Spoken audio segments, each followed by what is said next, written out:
ধর্মের ইবাদত বন্দেগী কবুল করাইতে হলে আমাদের আশিকে রাসূল হইতে হবে, রাসূল প্রেমিক হইতে হবে।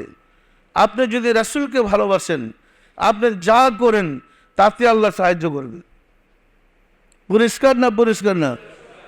তাহলে আমরা এই রাসূলের ধর্ম, রাসূলের রেখে যাওয়া ইসলাম যাহা হারিয়ে ফেলেছিলাম, ও আবার তুলে দেওয়ার দায়িত্ব আমাদের না আর কারো? বলেন তো। আমরা ঘরে ঘরে মুসলমানদেরকে জাগ্রত করবো যে আপনারা আশিকে রাসূল হন, রাসূলকে ভালোবাসেন। রাসূলকে ভালোবাসলে আপনি ইমানি পরীক্ষায় বিজয় লাভ করতে পারবেন। মৃত্যুর সময় ইমানি পরীক্ষায় সওয়ালের জবাব দিতে পারবেন এবং ইমানি পরীক্ষায় পাশ করবেন। আর রাসূলের প্রেম জাগ্রত করে রাসূলের সাথে পরিচিত হইতে না পারলে, রাসূলকে চিনতে না পারলে ইমানি পরীক্ষায় ফেল।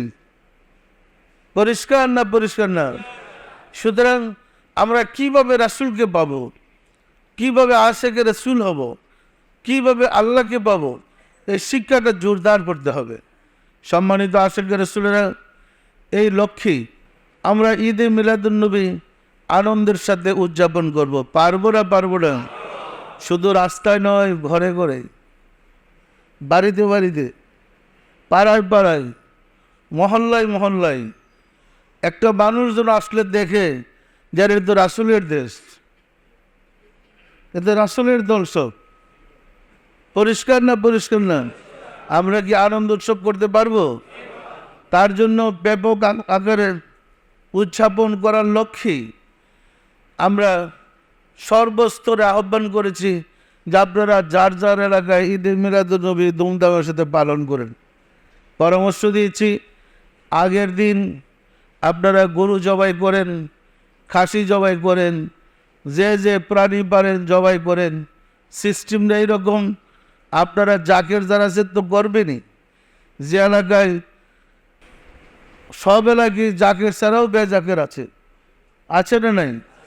বেজাকেরদের সাথে, পাড়া পড়শিদের সাথে, প্রতিবেশীদের সাথে কথা বলে বলবেন রাসূলের শুভ জন্মদিনের অনুষ্ঠান করার জন্যে আমরা বাজার থেকে গরু কিনে গোস্ত বাগা লাগাইব। কারা কারা গোস্তের শরিক হবেন? দেখবেন অনেকেই শরিক হয়ে গোস্তের বাগা কিনতে আসবেন। তারে উৎসাহিত করেন, আপনার বাসায় রাসূলের জন্মদিনের আনন্দ করেন। এইভাবে আমরা যদি সবার ঘরে ঘরে আনন্দটা ঢুকাই দিতে পারি, মনে রাখবেন রাসূলকেও ঢুকাই দিলাম। ওই বাসায় রাসূলের প্রেম মহব্বত আস্তে আস্তে যেতে থাকবে। যাবে না? যাবে না? সুতরাং আমরা কি অনুষ্ঠান এইভাবে করতে পারবো? পারবো না? পারবো না? মানুষকে এই দিনের গুরুত্ব সম্বন্ধে জানাইতে পারবো? এই দিনের গুরুত্বটাই তাদের কাছে যারা হুসেনকে হত্যা করেছে। এই দিনের গুরুত্বটাই তাদের কাছে যারা নবী পরিবারের চরমভাবে অপমান অপদস্থ করেছে। এই দিনের গুরুত্বটাই তাদের কাছে যারা মুহাম্মদ ইসলামকে ধ্বংস করে দিয়েছে। কিন্তু মুহাম্মদ ইসলামের অনুসারীদের কাছে, রাসূলের অনুসারীদের কাছে এই দিনের গুরুত্ব অপরিসীম। পরিষ্কার না? পরিষ্কার না? সুতরাং আমরা যদি মহব্বতের সাথে এই দিনের জোয়ার টানতে পারি, ঘরে ঘরে আশিকে রাসূল সৃষ্টি করতে পারি, তাহলে রাসূল খুশি হবেন, আমাদের উপরে আল্লাহও খুশি হবেন। হবেন না? হবেন না? পারবেন আপনারা এই কাজ করতে? এরপরে যার যার এলাকায় এই ব্যবস্থা করে, সব অ্যারেঞ্জমেন্ট প্রস্তুত করে ব্যবস্থা রেখে ভোরে অথবা রাত্রে চলে আসলেন এখানে। বিভিন্ন পদ্ধতিতে যে যেভাবে পারেন চলে আসলেন। আগে রাসূলকে পান, এরপরে ধর্ম করেন। রাসূলকে হারাইয়া ধর্ম করলে কোনো ফজিলত নাই। সম্মানিত আশিকে রাসূলেরা, আজকে আসলে আমাদের কাজ ছিল, কথা ছিল আপনাদেরকে দায়িত্ব বুঝিয়ে দেওয়া। আমাদের প্রোগ্রামে হলো ঈদে মিলাদুন্নবী অনুষ্ঠান উদযাপন করার লক্ষ্যে আশিকে রাসূল সেবকরা যে খেদমত করবে, তাদেরকে খেদমত করার দায়িত্ব বুঝিয়ে দেওয়া। আপনাদের প্রতি আমার পরামর্শ হলো, অনেক নতুন লোক আসে, কর্মীদের প্রতি আমার পরামর্শ হলো, আশিকে রাসূলদের প্রতি আমার পরামর্শ হলো, অনেক নতুন লোক আছে, নিয়মকানুন বোঝে না। আপনার মন খারাপ করবে না, তাকে একটু আদর করে বসতে দেন। তার সাথে রাগারাগি করলে ঠিক হবে না।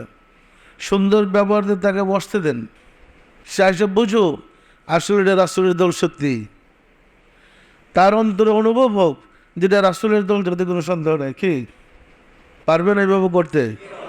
আর এই পরিশ্রমটা কিন্তু আশিকের রাসূলদের সবার করতে হবে। কর্মীরা তো যার যার দায়িত্ব পালন করে, আশিকের রাসূলরা সবাই যার যার দায়িত্ব পালন করবে। পারবেন না? পারবেন না। গত বছর বা অন্যান্য অনুষ্ঠানে যাদেরকে অনুষ্ঠান করার জন্য 20টা ডিপার্টমেন্টের যাদেরকে আমি দায়িত্ব দিতাম, তারা কি এই বছর ঈদে মিলাদুন্নবী অনুষ্ঠান উদযাপনে দায়িত্ব গ্রহণ করতে আগ্রহী আছেন? কারা কারা আগ্রহী? হাত উঠান, হাত নামান। আপনাদেরকে আমি দায়িত্ব দিলে আপনারা খুশি আছেন? আমি আল্লাহর পক্ষ থেকে, ওই রাসূলের পক্ষ থেকে, পিরানে পীর দস্তগীর সুলতানুল মাশায়েখ সুলতানিয়া মুজাদ্দাদিয়াতুল ইমাম শাহ চন্দ্রপুরী রহমাতুল্লাহের পক্ষ থেকে ঈদে মিলাদুন্নবী অনুষ্ঠান উদযাপন উপলক্ষে খেদমত করার জন্য, সেবা করার জন্য যারা দায়িত্ব গ্রহণ করেছিলেন অতীতে, তাদেরকে আবার দায়িত্ব দিলাম।